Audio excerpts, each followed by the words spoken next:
I just had a very interesting conversation with a very close friend of mine. We're on the phone for about 15 minutes. And we were catching up. We hadn't talked in a while. And he was basically telling me how 2025 wasn't really the best year. But he was really, really confident that everything is going to change in January. And although I admired the optimism, I challenged his thinking because, in my opinion, I think January doesn't bring change except for the year.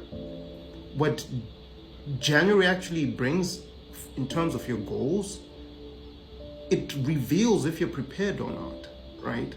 Because yes, you could write all these amazing, big, hairy, audacious goals on a piece of paper, and in January, nothing happens, right? Because you're not prepared for it. So the advice that I gave him was, I think, spend the next few weeks that are left in 2025 fully preparing yourself to make January and 2026 that breakout year that you always wanted.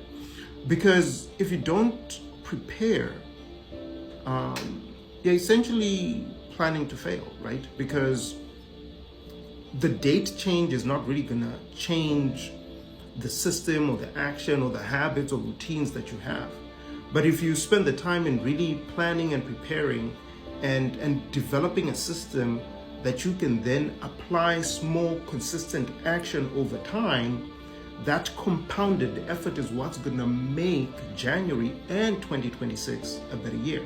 So I'm curious about your thoughts. Do you really think that by just turning on the new year, things automatically change? Or you have to plan for that change, but more importantly, take consistent action in actually bringing out that change?